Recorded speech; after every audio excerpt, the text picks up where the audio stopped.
I want to ask you about one part of the book. When you talk about on your eye black, when you wrote 3:16 from the Bible, can you tell the people about the uncanny coincidence that happened in a press conference a few years later? Yeah, well, we were playing for the national championship in college on January 8th, 2009, and I decided to wear John 3:16 under my eyes, and during the game, 94 million people Googled John 3:16, and it was a pretty cool moment. Well, exactly 3 years later, we happened to be playing the Pittsburgh Steelers in the first round of the playoffs when I was with the Denver Broncos, and I didn't even know that it was exactly 3 years later. It was January 8th, 2012, exactly 3 years later to the day.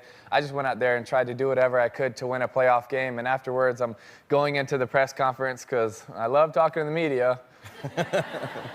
And our PR guy jumps in front of me, says, "Timmy, did you realize what happened?" I was like, "Yeah, we just beat the Steelers. We're going to play the Patriots." He was like, "No, did you realize what happened?" I was like, "All right, Patrick, what's up?" He said, "It's exactly 3 years later from the day that you wore John 3:16 in your eyes." I was like, "Oh, that's really cool." He said, "No, I don't think you realize what happened. During the game, you threw for 316 yards. Your yards per rush were 3.16. Your yards per completion were 31.6. The ratings for the game were 31.6. And the time of possession was 31.6.